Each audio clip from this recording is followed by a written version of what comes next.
Hello everybody, welcome to Alaska Raft Connection and Alaska-BushRafter channel here on YouTube. We have had about 2 weeks of sub-zero, that's Fahrenheit 0, weather. It's been below zero and hovering at approximately no more than about 5 degrees for the last 2 weeks. It has warmed up to 10 or 11 degrees today, and we have lots and lots of snowshoe hare activity on some little dust on crust kind of snow. It's been dry and cold this year. Not a whole lot of snow yet. And hare activity is not at a peak, but certainly not at an all-time low. It's somewhere kind of right in the middle.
If you want to look that up.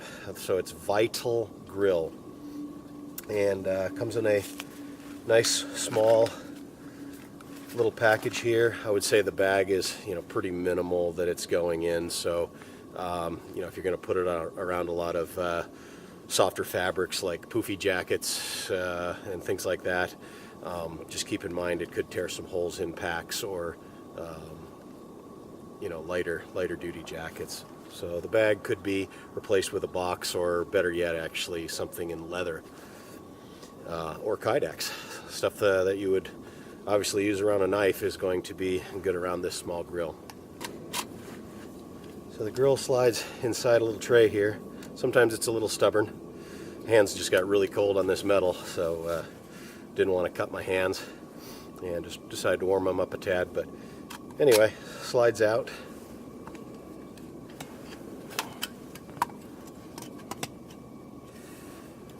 And you can open up the grill a couple of different ways.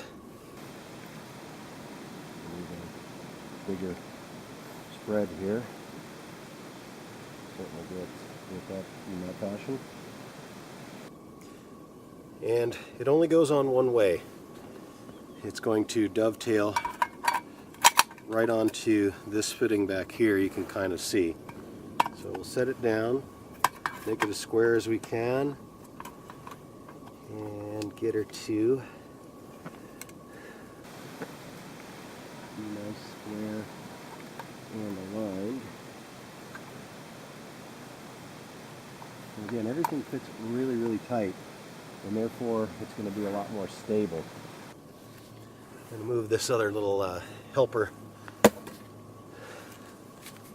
in here so it better shows you what I'm actually doing.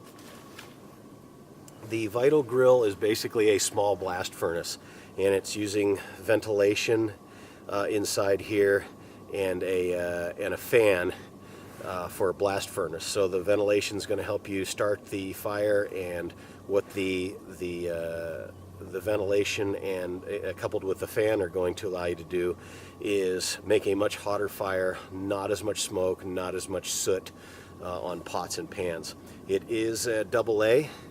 If you have rechargeables, you can actually have this whole system working in a biofuel type scenarios to continuously recharge. But right now I'm going to plug this in, and you can kind of hear it going at sort of a full blast. There are two settings. So here's the low setting. Here's the high setting. And now we're off.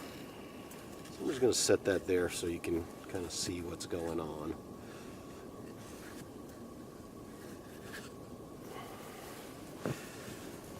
Okay. Ignite this. A little bit of birch bark.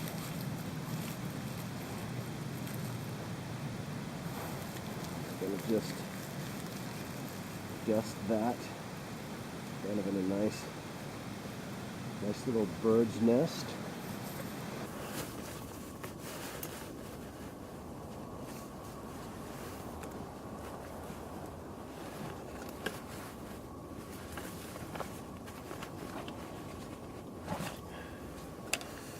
This is the Mora Bushcraft Survival Orange. I really like this one here in Alaska. It shows up. I'm a river guide, so on the river, really nice to have a high visibility knife, same as on the sea. In the woods, really, really nice too. You're not going to lose this as easily. And I'm in snowy environments quite a bit, so having this bright color, if you drop it in the snow, you got a lot better chance of finding it than something that just completely gets lost. I have an oversized lanyard in the winter on this, which actually is a glow paracord with a little bit of reflectivity. A lot of times you're going to be working with headlamps in the wintertime, so that reflectivity really shows up nicely. It does have a fire steel on it. Mora has a really good package here in the Bushcraft Survival packages, and the orange is just my preference. The orange is in a stainless steel, another preference that I have up here in a smaller blade that you're going to be using for this sort of stuff. The stainless is going to work on the sea and the salt. It's going to work in the river and water environments, and it's also going to work better in the freeze-thaw scenarios. You'll notice that I kept it in the pack today. Some knives you really don't want to tuck into too much insulation and clothing, because the moment you set it in the snow, it's covered with ice, and not nearly as effective. So keeping it at its consistent outdoor temperature is going to keep down on condensation and freeze thaw. It's going to help you with the overall feel of the knife. So what we've got here on the VitalGrill, these are a Canadian-made stove, and you could use wood pellets and things like that, but basically biofuels that you're going to find outside. Everything from pine cones and birch bark to whatever you're going to find here in the boreal forest. We're going to have alder today with birch bark, but you could have spruce, birch, elder, devil's club, lots of different biofuels that you can use in here. Spruce cones. This is a ferro rod that is in combination with a magnesium rod. These are more favored here in Alaska versus just a ferro rod, because you just have a lot more forgiveness. What's hanging on the end here is just a small striker that I have made from an old hacksaw blade. So why don't we get started here, and we're going to put some magnesium shavings into our birch. It's not that we really need to do this. We could certainly use a standard ferro rod, but this really gets the game going. And you use more of this than you think.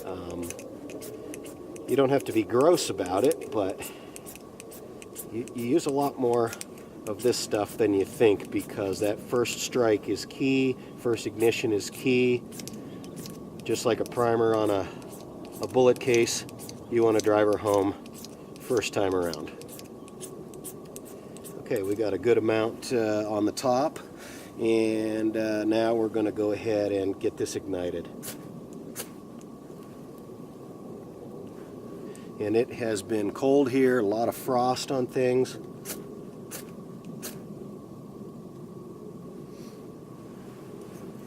Nothing is easy in the cold. Everything gets harder in the cold.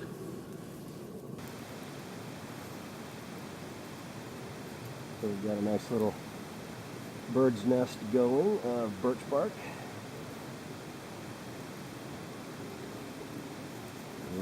And you can see that birch bark really taking shape here.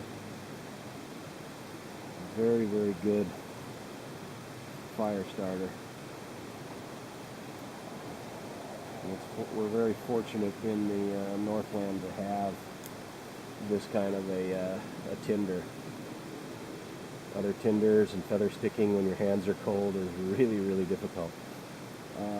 I've batoned up some alder, and the reason I use alder today, it's what's available, but it's also not the most easy to get going wood, so I thought this would illustrate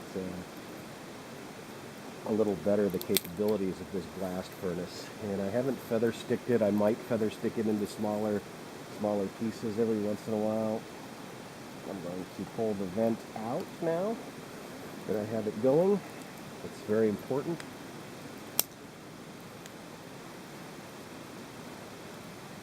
And I can even, probably at this point, start just a tad of air to it.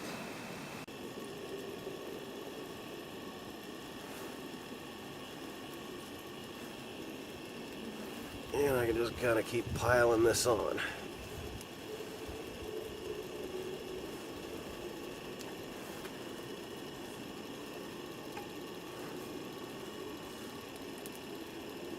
If you had smaller branches from a spruce tree, some old man's beard, which grows on the spruce trees, chaga that grows also on the birch tree, you could really get this thing going just as effectively.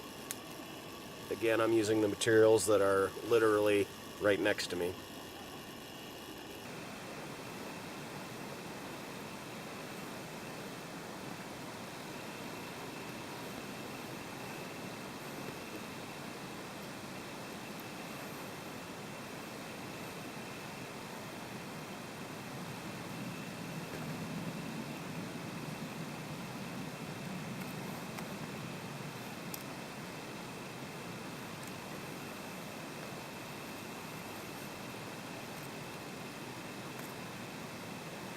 And keep in mind, it has been below zero for the better part of 2 weeks, and everything is frosty.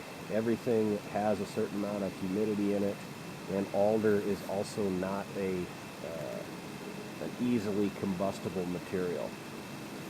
So this puts the VitalGrill more to the test than if you had some really, really dry spruce with pitch and that sort of thing.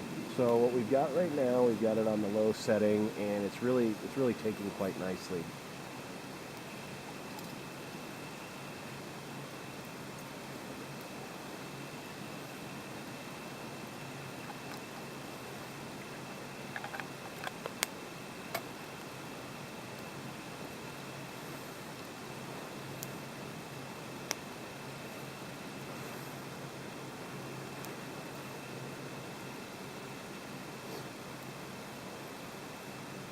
Now, a lot of that smoke that you're seeing right now is the birch bark combusting.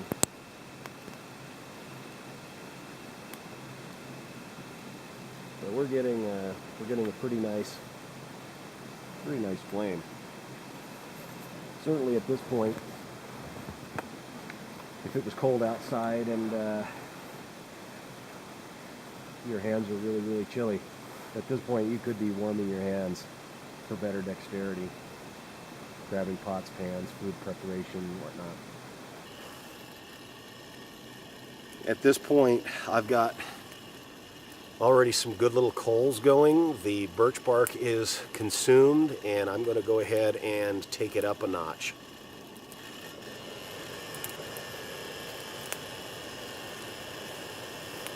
And now with the blast furnace effect, you can see the smoke is going away. I've stacked it nice and high. It will settle down. But we have a much more clean flame. You don't see the smoke coming back in my face. You're not going to have blackened pans. And we have almost no heat transfer underneath this.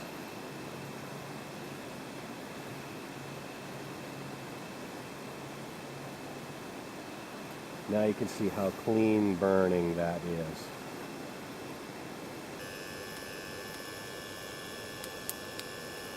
I've got high heat, literally 2 to 3 feet away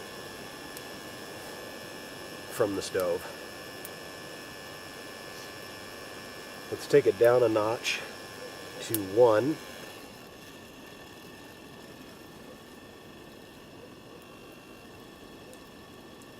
We're still getting nice coals, no longer any smoke, but a little bit more. And if we take it down to nothing, essentially what we have now is a firebox scenario. So this is going to, this is definitely going to keep burning, just not fierce and hot. Whereas if I turn it up 1 notch,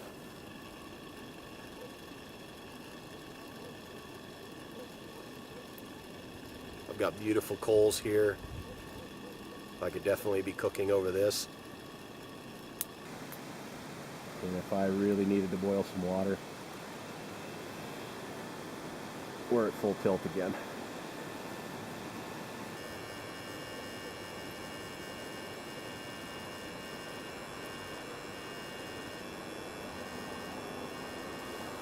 So how practical is the VitalGrill? That's a very good question, and most people would have to answer that for themselves in their particular applications. I think if you are here in Alaska, for example, and you're in a position where you cannot haul enough fuel on your trip, or you're simply not allowed, an airline rule, something like that. If you can't be hauling white gas and other fuels with you, you could certainly take a couple of charcoal briquettes and do the same thing, or biofuels that you find available outside. So this is a great alternative if you cannot be hauling fuels for whatever reason. It's also a great alternative if you put this in an emergency kit. This could really save your bacon, because it's a little more forgiving than just always building fires. It good containment and good control. Battery wise, you're using small available batteries, or you could use rechargeables. So that's an easy part. If it did run out of batteries, you could certainly just have as much ventilation, natural ventilation going in, and have a firebox type scenario here. This will work inside a improvised shelter. It certainly could work in a ventilated shelter. It's a very safe system to have a very hot fire and efficient fire going in. And you can see now I'm just down to coals here. I don't have any smoke whatsoever, so I'm still cooking on coals. I don't necessarily need fire. Those coals are as hot as like a little blast furnace. What I do with this, I think it's it's one of those kinds of things. I wanted a biofuel stove that had the ability to cook very hot. And when I say cook very hot, I'm not really cooking meals over this. I want to be able to melt snow, and I want to be able to boil water. That's what I got this for. And I got this if I didn't have a fuel source and needed something ultra rugged with common batteries. There are certainly other bio stoves available, with even charging units on it. That's awesome, but this was the most simple, the most compact, and the most rugged, and one that I know can be submerged in a river scenario and shake it off, get it going again. So some might say, well, how are you going to recharge batteries and things like that? There are some products out there that you can do that with, and the Power Practical, the Power Pot, is certainly one that you can do that with. The Power Pot's going to have a thermo generator on here. Yes, you're going to have batteries and cords and things like that, but certainly you could set that on there and be very, very fitting. And you can keep all your cords, rechargers, tinders, anything you need in the Power Pod, and be able to charge other things in the field, like your cameras or GPS units, an InReach from Delorme. All those kinds of things could be charged with biofuel and a Power Pot. And the cool thing is the Power Pot is very, very durable, more so than like a BioLite fuel stove, and it's going to work on a normal campfire as well. So that's a power option that you can continually recharge your battery power to make this thing work. So that's the VitalGrill, and that is the way to power up some things if you need to. And we're still producing heat, but this is the cool part, guys. I'm going to put on my leather gloves. I'm going to take the firebox grill top off of here, and I'm going to go ahead and turn this off now. This is hot, and just so for the sake of the video, I'm going to pull this off though.